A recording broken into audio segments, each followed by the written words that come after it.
یعنی سر کے بال منڈاریے کہ بالوں کی وجہ سے کوئی جگہ سوکھی نہ رہ جائے۔ جب انہوں نے حضور کا یہ فرمان سنا، حضرت علی رضی اللہ اکثر اپنی ٹنڈ کروا کے رکھتے تھے، بال منڈوا کر رکھتے تھے سر کے، اور وجہ یہ بیان کرتے تھے، کہتے ہیں میں نے اپنے سر کے ساتھ دشمنی کر لی ہے، اور اس وجہ سے دشمنی کر لی ہے کہ جب سے یہ حضور کا فرمان سنا ہے کہ کہیں بے احتیاطی میں کوئی بال خشک نہ رہ جائے، یعنی اس قدر احتیاط کی ضرورت ہے۔ اللہ اکبر۔ اسی طرح حضرت اماں جی حضرت سیدہ عائشہ صدیقہ رضی اللہ تعالیٰ عنہا ہی روایت کرتی ہیں، آپ بیان کرتی ہیں کہ نبی کریم صلی اللہ علیہ وسلم غسل کے بعد وضو نہیں فرماتے تھے۔ غسل کے بعد وضو جامع ترمذی شریف کے حدیث پاک ہے۔ یہ بھی ایک حضور کا عمل سامنے آ گیا، کل بھی اس مسئلے کو ڈسکس کیا گیا، سوال کیا تھا کسی نے کہ غسل کے بعد حضور وضو نہیں فرماتے تھے۔ یہ عام آپ کا معمول ہے، کیونکہ غسل کے اندر ہی وضو شامل ہے۔ غسل کرنے کے بعد، نہانے کے بعد بندہ بغیر وضو کیے نماز پڑھ سکتا ہے۔ اسی طرح آقا علیہ السلام نے حضرت یعلا رضی اللہ عنہ سے روایت بیان کرتے کہ نبی کریم صلی اللہ علیہ وسلم نے ایک شخص کو میدان میں نہاتے ہوئے ملاحظہ فرمایا، پھر منبر پر تشریف لے جا کر آقا علیہ السلام نے اللہ تعالیٰ کی تعریف بیان کی، اور تعریف بیان کرنے کے بعد فرمایا اللہ تعالیٰ حیا فرمانے والا ہے اور پردہ پوش ہے۔ حیا اور پردہ کرنے کو دوست رکھتا ہے، اللہ تعالیٰ پسند کرتا ہے، لہذا جب بھی تم میں سے کوئی نہائے تو اسے پردہ کرنا ضروری ہے، وہ پردہ کر لے۔ یہ نہ دیکھو کہ کھلی جگہ ہے تو یہاں پہ کون سا کوئی دیکھنے والا ہے تو لہذا میں بغیر پردے کے نہا لوں، ایسا نہیں ہے۔ فرمایا سب سے ایک اور حدیث پاک میں سب سے زیادہ اللہ اس بات کا حق رکھتا ہے کہ اس سے حیا کی جائے۔ بعض اوقات بندہ کمرے میں ہے اکیلا، وہ کہتا ہے کوئی نہیں ادھر کو خیر ہے، میں اکیلا ہوں، کون سا کو مجھے دیکھ رہا ہے، تو میں برہنہ وہ بالکل اپنے آپ کو بغیر کپڑوں کے اگر کر لیتا ہے، برہنہ کر لیتا ہے، تو یہ سوچ کے تو حدیث پاک ہے فرمایا اللہ اس بات کا سب سے زیادہ حق رکھتا ہے کہ اس سے حیا کی جائے، بندہ اس کی شرم کرے، اس کی حیا کرے، تو یہ اس بات کا زیادہ اللہ تعالیٰ حق رکھتا ہے۔ بس ضرورت کے لیے اپنے جسم کو بغیر کپڑوں کے کرنا چاہیے، بغیر ضرورت کے جسم کو، مثلا جب آپ بالکل چار دیواری کے اندر نہائیں، ایسی جگہ پر پردہ کر کے، یعنی با پردہ کھلے میدان میں جو ہے وہ کپڑے مکمل اتار کے نہانا جو ہے وہ ممنوع ہے، اس سے منع کیا گیا۔ اور چار دیواری کے اندر جیسے ہمارے ہاں غسل خانے بنے ہوئے اسپیشل، وہاں پر آپ جو ہے بغیر کپڑے کے نہا سکتے ہیں، وہ ایک با پردہ ماحول میں نہانا۔ تو یہ چند احادیث مبارکہ تھی۔ اسی طرح اب ایک حدیث پاک یہ بھی ہے، ایک اس میں مسئلہ بھی بیان کر دیا گیا، صحیح بخاری شریف اور صحیح مسلم شریف کے حدیث پاک ہے۔ ام المومنین ام سلمہ رضی اللہ تعالیٰ عنہ فرماتی ہیں کہ ام سلیم رضی اللہ تعالیٰ نے عرض کی یا رسول اللہ، اللہ تعالیٰ حق بیان کرنے سے حیا نہیں فرماتا، تو کیا جب عورت کو احتلام ہو تو اس پر بھی نہانا ہے؟ تو حضور نے فرمایا ہاں، جب کہ وہ پانی دیکھے، یعنی اس کا اثرات دیکھے۔ تو ام سلمہ حضور کی زوجہ مطہرہ پاس ہی تشریف فرما تھی، تو انہوں نے شرم سے منہ ڈھانک لیا، عرض کرنے کی یا رسول اللہ کیا عورت کو بھی یہ پانی آتا ہے ایسا جو مرد کے ساتھ خاص ہے کہ اس کو جب وہ سوتا ہے تو سونے کی حالت میں جو جب اٹھتا ہے تو اپنے کپڑوں پر جو گیلا پن تری پاتا ہے اس کو احتلام بولتے ہیں، تو کیا یہ عورت کو بھی ایسی طری؟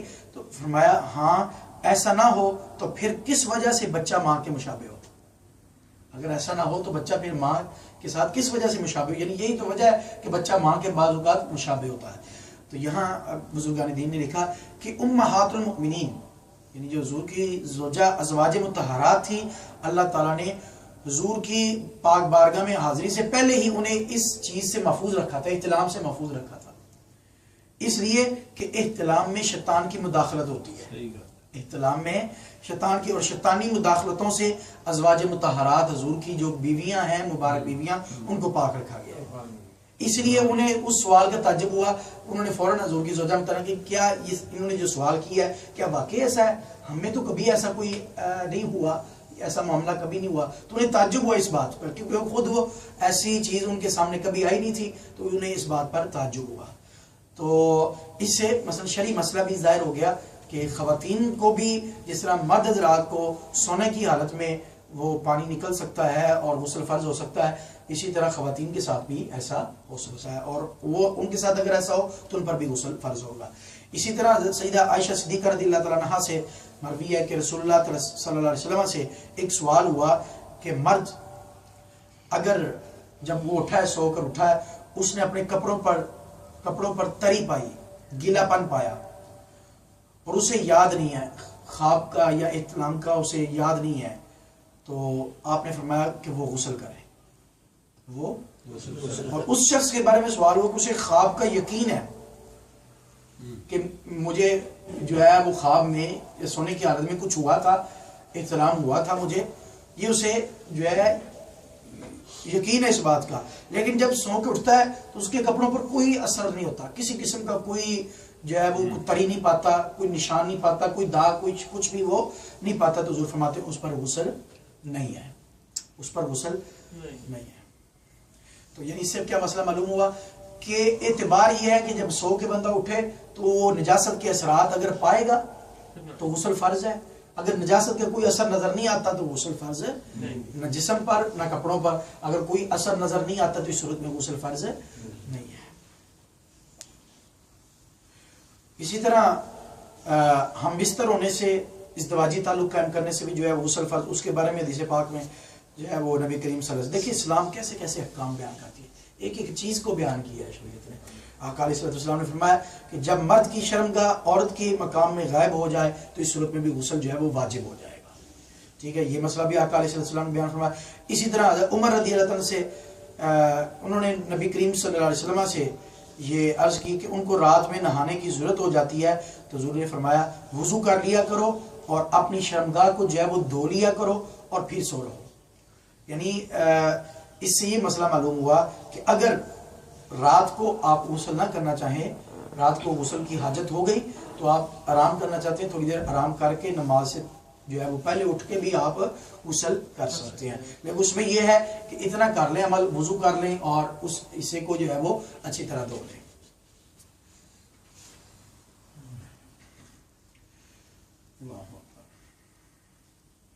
یہ چند احادیث تھیں جو میں نے آپ کی خدمت پیش کی. اسی طرح غسل میں بغیر کسی وجہ کے تاخیر نہیں کرنی چاہیے جب غسل فرض ہو جائے. یہ بھی حدیث پاک ہے. فرشتے اس گھر میں نہیں جاتے جس گھر میں جنبی شخص ہو، تو اس میں بلا وجہ جو ہے بغیر کسی وجہ کے عذر کے جو ہے اتنی تاخیر نہیں کرنی چاہیے کہ نماز قضا ہو جائے، نماز آپ کی رہ جائے. جمعے کے بارے میں، غسل کے بارے میں حضور نے مسنون غسل ہے تو اس کے بارے میں فرمایا کہ جو جمعے کو آئے اسے بھی چاہیے کہ وہ نہائے. یہ مسنون غسل کے زمرے میں آ گیا. اب غسل کے طریقہ کار کی طرف چلتے ہیں. یہ چند احادیث تھی جو میں نے آپ کی خدمت پیش کی. میں ڈائریکٹ مسائل بھی پیش کر سکتا تھا، حدیث پیش کرنے کا مقصد یہ تھا تاکہ ہمیں پتہ چلے کہ آقا علیہ السلام نے کس قدر جو ہے وہ امت کے لیے کیا کیا مسئلے بیان فرمائے ہیں، کتنی جو ہے وہ چھوٹی چھوٹی چیزوں کو اسلام نے جو ہے وہ بیان کی ہیں. تو سب سے پہلے غسل کے فرائض، جس طرح ہم نے وضو کے فرائض کی بات کی تھی، اسی طرح غسل کے فرائض. کل کے درس میں وضو کا پورا طریقہ کار گزر گیا ہے، اس کے تفصیلی مسائل بیان کیے گئے. آج غسل کا مسائل بیان کیے جاتے ہیں. غسل میں 3 چیزیں فرض ہیں. کتنی چیزیں فرض ہیں؟ وضو میں 4 تھیں، غسل میں 3 چیزیں فرض ہیں. اور یہ جو فرض والی بات کر رہے ہیں نا، 3 چیزیں فرض ہیں، یہ اس غسل کی بات ہو رہی جو پاکی نہ پاکی والا ہے. فرض غسل جنابت والا غسل جنابت. تو سب سے پہلے کلی کرنا. وضو میں کلی کرنا سنت تھی، کلی نہیں بھی کرے گا وضو ہو جائے گا، لیکن غسل میں کلی کرنا فرض ہے. غسل میں کلی کرنا، اور اس کی کلی جو ہے وضو کی کلی سے تھوڑی سی ڈیفرنٹ ہے. وہ کیا ہے کہ وضو میں جسٹ آپ منہ میں پانی ڈال کے تو اس کو ہلا کے آپ گرا دیں، لیکن غسل میں اچھی طرح منہ کے تمام حصوں تک، ہر پرزے تک، ہر حصے تک جو ہے پانی پہنچانا ضروری ہے.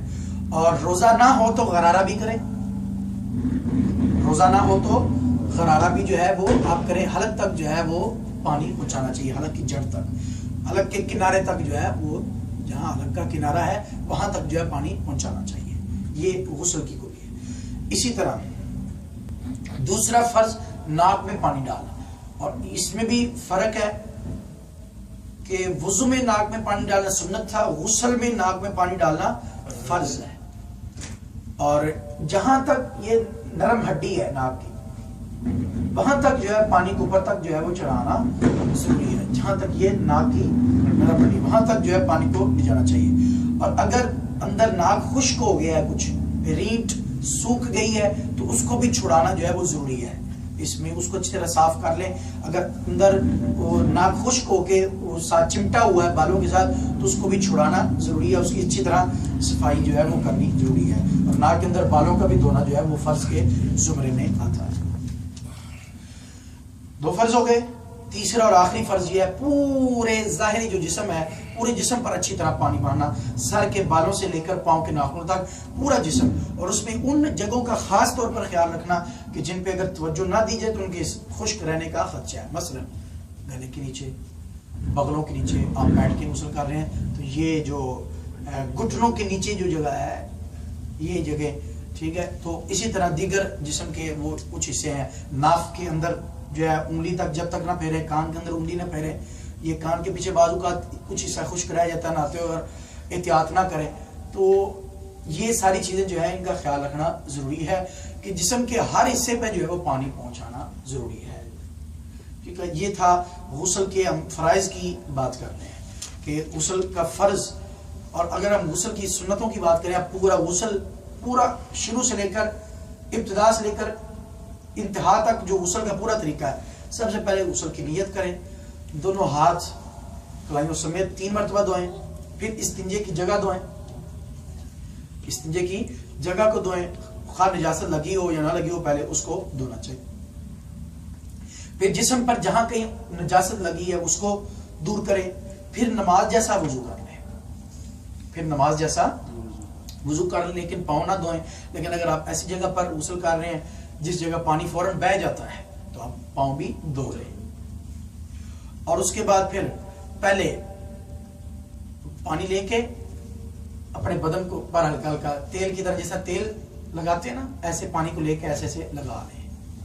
اب دیکھیں یہ میڈیکلی لحاظ سے, سائنسی لحاظ سے یہ دیکھیں تو یہ نبی کریم صلی اللہ علیہ وسلم کی جو سنتیں ہیں کہ حضور پہلے ڈائریکٹ پانی نہیں ڈالتے تھے جسم کو, پہلے اس کو قابل بناتے تھے, کیونکہ ڈائریکٹ پانی ڈالنے سے بعض اوقات جسم کے بیمار ہونے کا خدشہ ہے, گرم سرد والا معاملہ ہو جاتا ہے. پہلے ہلکا سا پانی لیں, وہ لگائیں, اس کو تیار کریں جسم کو, پھر پانی ڈالیں تاکہ وہ جو ہے وہ جسم پانی کے اثر کو قبول کر لے اور بیمار ہونے کا خدشے سے بچ جائے. تو اسی طرح وہ پانی کو اچھی طرح جو ہے خاص کر سردیوں میں کہہ رہے ہیں, خاص کر سردیوں میں جو ہے پانی لے کر ہلکا ہلکا پہلے جو ہے وہ لگا لیں جسم پہ, اس کے بعد پانی, پھر 3 مرتبہ دائیں کندھے پر پانی بہائیں, پھر 3 مرتبہ بائیں کندھے پر پانی بہائیں, پھر سر پر اور پورے جسم پر 3 مرتبہ پانی بہائیں اچھی طرح. تو پھر جو ہے وہ غسل والی جگہ سے الگ ہو جائے. اور اگر وضو کرنے میں پاؤں نہیں دھوئے تھے تو اب وہ دھو لیں. بہتر یہ ہے کہ آخر میں جو ہے وہ پاؤں دھو لینے چاہیے, کیونکہ جب آپ پانی اپنے اوپر ڈالتے ہیں تو وہ سارا پانی مستعمل پانی ہوتا ہے, استعمال شدہ پانی وہ پاؤں پر ہی گرتا ہے. تو جب آپ غسل سے فارغ ہو جائیں تو آخر میں پاؤں دھو لیں تاکہ اس پر جو استعمال شدہ پانی ہے اس کے اثرات بھی ختم ہو جائے اور وہ الگ سے دھل جائے. اور ایک سنت غسل کی یہ بھی ہے کہ نہانے میں قبلہ رخ نہ ہو, اپنے آپ کو جو ہے قبلے کی طرف, خانہ کعبہ کی طرف منہ نہ کریں.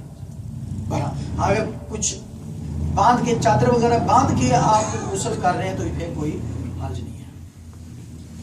اور غسل کی سنتوں میں سے ایک سنت یہ ہے جسٹ پانی نہ ڈالیں اوپر, پانی ڈالنے کے ساتھ ساتھ بدن پر ہاتھ بھی پھیریں, کیونکہ بعض کا جسم پر خشکی ہوتی ہے اور اگر آپ ہاتھ نہیں پھیریں گے تو وہ خشکی کی وجہ سے وہ سارا حصہ جو ہے وہ گیلا نہیں ہوگا, وہ پانی اوپر رہ جاتا ہے سطح تک, تو جسم پر بعض, اس لیے جو ہے فرمایا جب نہاؤ تو حضور کی سنتوں میں سے ایک سنت یہ ہے کہ جسم کو ملنا بھی ہے, ٹھیک ہے, اچھی طرح جو ہے وہ مل کے جو ہے وہ نہائے, تمام بدن پر ہاتھ پھیرے اور ملے, اور پھر ایسی جگہ نہائے جہاں کوئی اور نہ دیکھے, جہاں کوئی اور نہ دیکھے.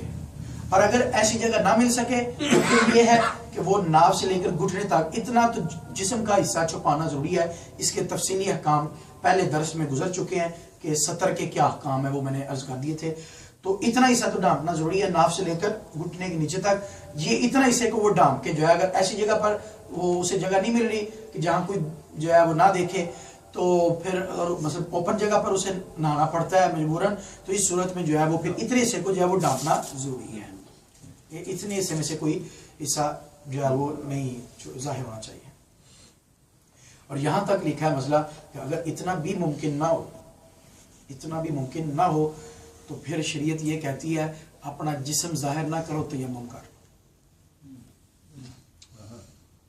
اگر تمہیں ایسی جگہ نہیں مل رہی کہ جہاں کوئی بندہ نہ آپ کو دیکھے